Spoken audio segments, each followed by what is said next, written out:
네, 보이는 부동산입니다. 자, 오늘은 두 번째 시간입니다. 여러분들이 경매를 통해서 매수 대리업을 통해서 수익을 내고자 한다면 어떤 걸 먼저 살펴봐야 되고 또 준비를 하고 시작을 해야 되는지 그 부분에 대해서 얘기하는 두 번째 시간입니다. 자, 오늘은 어떤 얘기를 드릴까 생각을 해봤는데, 제가 맨 처음에 경매를 통해서 매수 대리 쪽에 수익을 내고자 준비를 하고 시작을 했던 부분에 대해서 좀 떠올려 봤습니다. 시간이 좀 돼서. 자, 매수 대리업을 시작하거나 혹은 시작하기 전에 준비를 하는 과정이라고 여러분들 한번 상상을 해 보십시오. 여러분들은 어떤 준비를 먼저 하실 것 같으신가요? 아마도 내가 경매에 대해서 잘 모르고 하니까 경매 공부를 좀 해봐야 되겠다. 책을 보든 유튜브를 보든 아니면 교육 강의를 듣든 일단은 내가 지식을 쌓아야 되겠다. 이런 생각들 아마 먼저 하실 것 같아요. 아무래도 알아야 되니까, 그죠?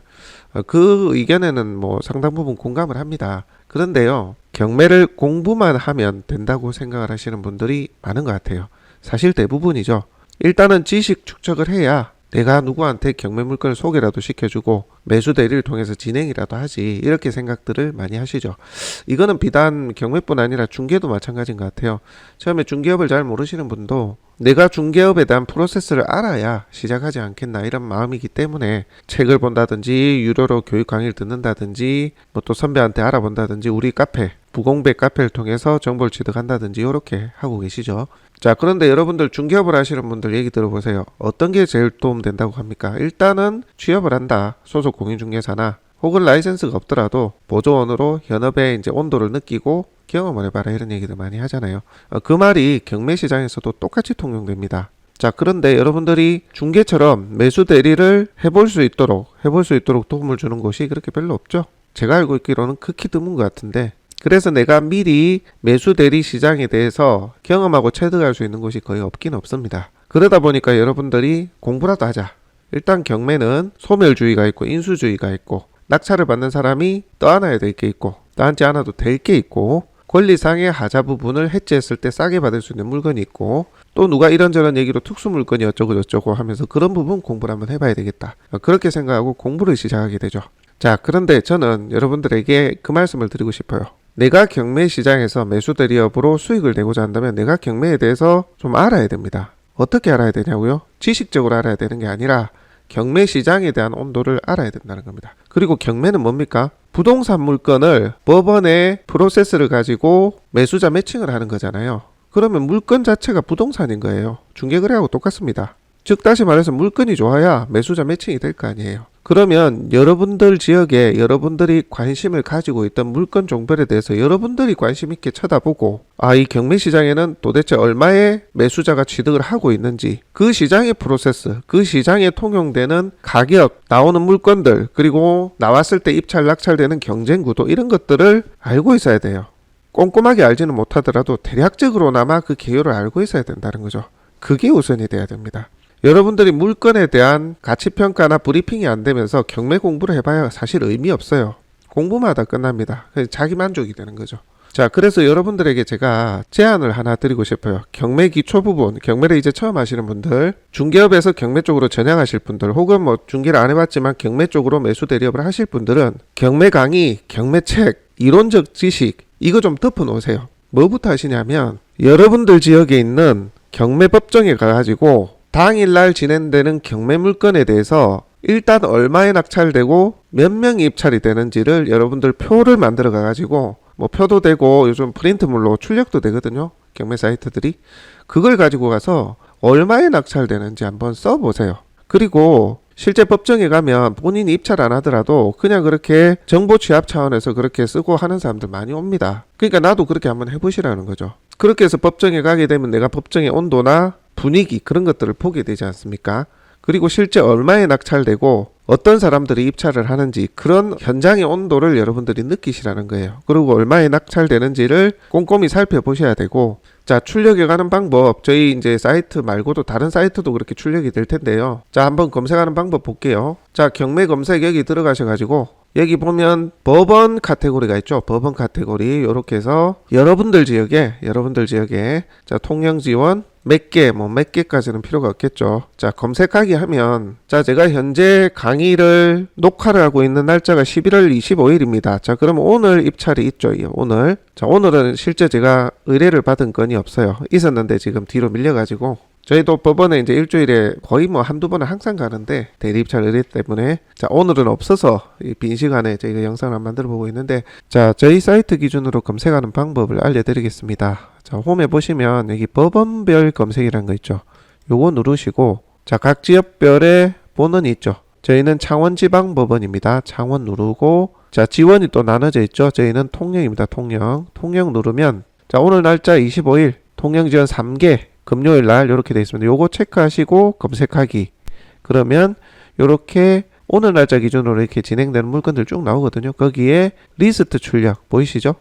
요거 누르시게 되면 오늘 날짜 기준 통영지원에서 진행되는 경매 물건 리스트를 쭉 출력을 하실 수가 있습니다. 그러면 법원에서 이제 한 10시 정도부터 해서 한 11시 반 사이까지 1시간에서 1시간 반 정도 입찰하는 시간을 줍니다. 그렇게 해서 입찰 마감 시간 끝나고 나서 개찰이 되면 그때 법원에 이제 사법보좌관님께서 개찰을 하면서 낙찰 가액을 불러줘요. 입찰하는 사람이 없으면 유찰됐다 그러고 지역마다 1등만 불러주기도 하고 1, 2등 다 불러주기도 하고 입찰자 몇 명인지 그런 거 불러주는 것도 있고 간혹 1등만 불러주는 것도 있는데 어찌됐건 불러주는 대로 몇 명이 들어왔는지 최고가가 얼마인지 그걸 한번 적어보시라는 겁니다. 이해되시죠? 무조건 법원부터 가서 법원의 온도 그리고 우리 지역에 있는 물건들이 얼마에 낙찰되는지 그것부터 몸으로 움직여서 현장을 보시는 연습을 먼저 하셔야 됩니다. 실제 경매 매수 대리업 하시겠다 하시는 분들 중에 법정 안 가시는 분들도 굉장히 많아요. 나중에 갑니다. 나중에 경매 공부부터 하고. 틀렸습니다. 경매 공부는요, 인수주의, 말소주의 기본적인 것만 공부하고 그 다음 여러분들 지역에 경매 물건이 뭐가 나오고 얼마에 낙찰되고 시세 대비 어느 정도 가이드라인에 매각이 되는지 그걸 먼저 하셔야 돼요. 그렇게 하다 보면 여러분들 지역에 이거는 매매 시장보다 경매 시장이 이 정도로 시세보다 싸게 낙찰이 되네? 이 정도 가격에 매칭이 되는구나. 그러면 시세보다 저렴하게 경매시장에서 매입할 수 있는 부분이 있으니까 매매시장보다 경매시장이 일반인들이 장점이 있을 수 있겠다. 이 마음이 내가 먼저 들어야 된다는 거죠. 그래야 내가 자신 있게 더 공부도 하고 실제 의뢰자분들 혹은 매매시장에서 몰랐던 부분의 장점 부분을 내가 느낄 수 있고 그래야 내가 내 입에서 더 나오고 내가 더 좋은 걸 알고 더 살펴보고 공부를 하게 되죠. 억지로 공부를 한다고 되는 게 아닙니다. 내가 좋아야 돼요. 그리고 내가 관심이 가야 되고 내가 경매 시장의 프로세스를 몸으로 체득하려고 하고 이게 먼저 돼야 됩니다. 아시겠죠? 절대 책부터 보고 교육 듣고 이것부터 하시려고 생각하지 마세요. 아까 말씀드린 것처럼 말소 인수주의 기본적인 것만 알아도 대부분의 경매 물건은 여러분들이 시세 대비 얼마나 저렴하고 얼마나 메리트가 있는지 그걸 보지 남들 몰랐던 거 내가 공부해서 이거 유치권 없는 건데 혹은 이거 빨간 거 있어도 이거 알고 보니까 이거 아닌 건데 이거 좋은 거야. 다른 사람 몰라도 이거 내가 공부해서 내가 알고 있는 부분이야. 그래서 이 물건 싸게 취득할 수 있는 거야. 딴 사람들은 몰라. 이렇게 특수 쪽으로 계속 가요. 계속 공부를 하려고 그러고. 대부분은 그런 물건이 시장에 통용이 안 됩니다. 일반적으로 나도 좋고 저 사람도 좋은 물건을 매수 대리 쪽에 의뢰자가 의뢰를 하지 그렇게 내가 깊이 있게 공부한 내용을 쓸 일이 별로 없다는 거예요. 물론 많이 알면 좋아요. 일반 경매 시장에 나오는 좀 경쟁이 치열한 물건들 있잖아요. 그런 물건보다 내가 특수 물건 알면 좀 더 싸게 취득할 수 있는 여건을 더 가지기는 하죠. 그런 기회를 더 가지기는 해요. 그런데 대부분은 그런 물건을 의뢰하는 게 아니라 A라는 사람도 좋고 B라는 사람도 좋고 C라는 사람도 좋고 다 좋은 그런 물건을 의뢰를 한다. 이 물건을 브리핑을 할 때 예를 하나 들면 여기 아파트가 있는데 이 아파트가 1억 6,500인데 현재 1억 1,500이야. 이게 시세 대비 어느 정도 싸고 경매시장에서 어느 정도 낙찰이 되더라. 그러면 그 정도 낙찰 가액이면 시세보다 싼데 요렇게 내가 긍정적인 마음이 들어야 된다는 거죠. 아시겠죠? 그렇게 해서 여러분들 지역의 경매시장의 분위기 그리고 낙찰가, 입찰 경쟁 구도 이런 것들을 매주 가시라 이렇게 좀 말씀드립니다. 보통 보면 일주일에 보통 한 2번 정도 지원이나 본원마다 좀 다르긴 한데 그 정도로 경매법정에 진행이 되거든요. 그때마다 가보시라는 거예요. 한 달은 그래 보셔야 된다고 생각해요. 그리고 몇 번 가시다 보면 조금 익숙해지잖아요. 자, 그러면 여러분들이 뭘 하느냐? 경매 공부하지 마세요. 자, 여러분들이 평소에 관심을 가지고 있었던 물건들 있잖아요. 몇 번 보다 보면 아파트 시장 상가의 이런 물건들은 이 정도에 낙찰이 되고 이 정도 입찰자가 들어오네, 그런 것들을 몇 번 가다 보면 보게 되잖아요. 법정에 갔다 오시더라도 그런 거 한번 더 훑어보셔야 되거든요. 그러면 요렇게 이 정도로 낙찰되는구나, 요런 피드백을 받아요. 그러면 조금 익숙해지면 이제는 이 표를 뽑아갈 때 뭘 하느냐, 내가 생각하는 낙찰 예상가를 적어갑니다. 적어가세요. 다 안 하셔도 돼요. 내가 자신 있는 물건, 혹은 내가 좀 알고 있는 물건, 혹은 내가 관심 있어 하는 물건 종류, 내가 이 동네에 이 아파트는 관심이 있는 물건이야, 그런 물건 몇 개만이라도 낙찰 예상가를 적어 가시라는 거예요. 그래서 경매법정에서 실제 낙찰되는 가액하고 비교돼 보시라, 이런 것들을 하셔야 돼요. 이해되시죠? 내가 경매법정에 가서 실제 법정의 분위기, 사람들의 모습, 그리고 실제 얼마에 낙찰되는지, 그리고 조금 익숙해지면 내가 예상했던 금액이 어느 정도 비슷하게 맞아가는지, 어느 정도 갭 차이가 나는지, 요걸 해보시라 말씀드립니다. 순서가 이게 맞아요. 경매 공부부터 해봐야 별 의미가 없습니다. 매수 대리업을 한다고 해서 일반적인 상식 외에 깊이 있는 물건을 초반부터 다루겠다고 공부하려고 생각하지 마세요. 말소주의, 인수주의, 내가 아는 게 있나 없나, 대항력이 있나 없나, 그리고 말소기준권리 이후에 소멸이 되는 물건이냐 아니냐, 그 정도만 아셔도 되거든요. 그거는 2, 3일만 공부해도 돼요. 정말입니다. 좀 깊이 있는 거는 패스해버려도 되거든요. 혹은 실제 매수대리 의뢰가 들어오더라도 이 물건이 의뢰가 들어왔을 때는 내가 요거를 한번 확인해보고 답을 주겠다 해서 그때부터 찾아보셔도 돼요. 저도 그렇게 공부를 했거든요. 처음에 경매법정에 가고 저는 물건 촬영부터 했어요. 그러다 보니까 문의가 오죠. 오면은 그 사람이 물어보는 질문에 대해서 제가 답을 못해요. 그러면 전화가 왔을 때 이거 내가 한번 살펴보고 답을 해주겠다 해가지고 그 물건에 대해서 찾아봅니다. 검색도 해보고 지상권이 있는데 이게 어떻게 되는 건지, 선순인지 후순인지, 그러면서 공부를 하게 돼요. 그렇게 하나하나 알아가시면 돼요. 그래서 제가 여러분들에게 항상 제안을 하는 게, 일단 몸으로 먼저 움직여라, 그렇게 얘기를 하는 거예요. 그래서 여러분들 경매법정에 이제 가서 현장의 느낌, 그리고 물건의 입찰, 낙찰률, 그리고 내가 생각하는 낙찰가액 비교해 보시고요.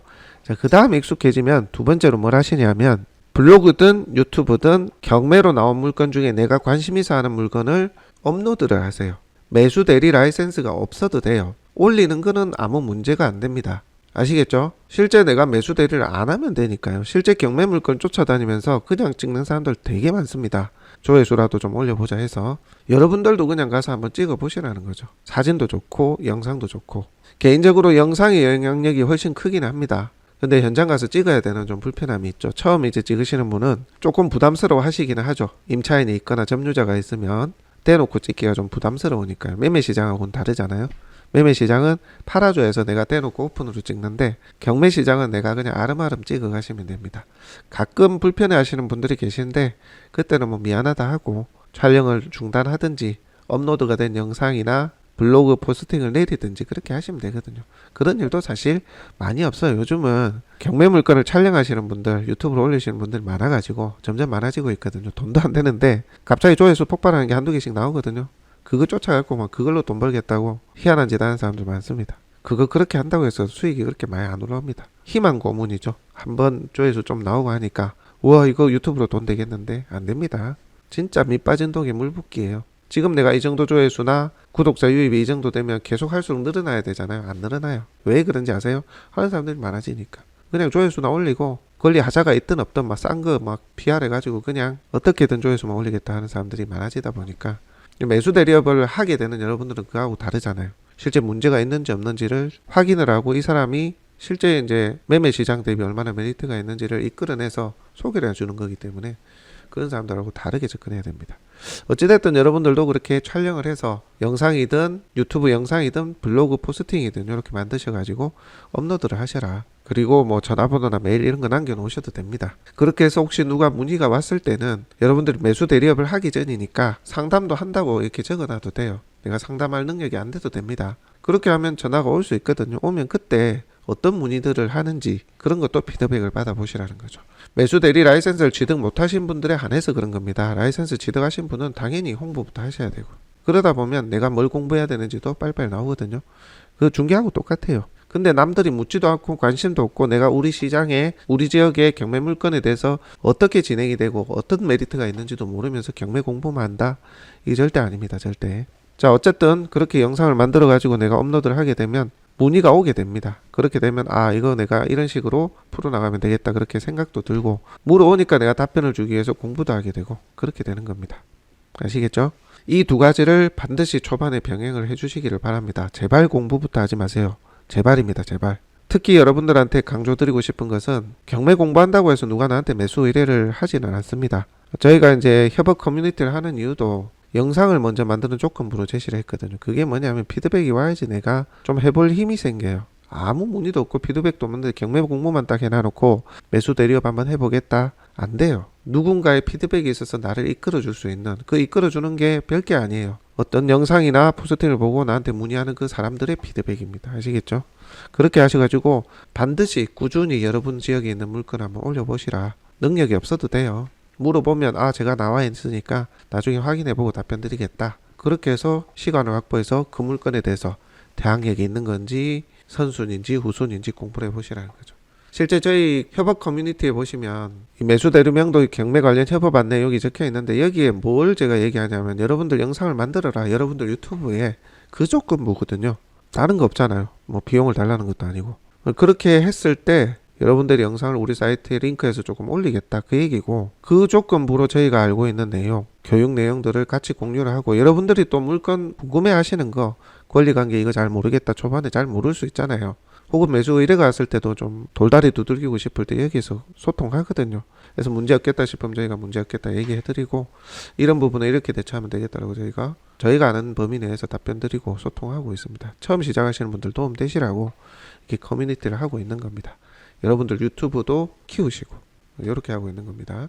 자, 그렇게 하셔서 여러분들 지역에 물건을 자주 접하시라. 현장도 가보시고 법정도 가보시고 얼마에 낙찰되는지 자꾸 피드백도 받으시고 이렇게 해보시라고 말씀드립니다. 초반에 해야 될 일, 여러분들이 해야 될 일입니다. 아시겠죠?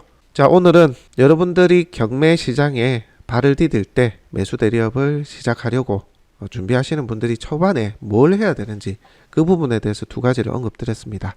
다음 시간에 또 권리 분석하는 내용이라든지 그런 부분 하나하나 모습 담아 보도록 하겠습니다.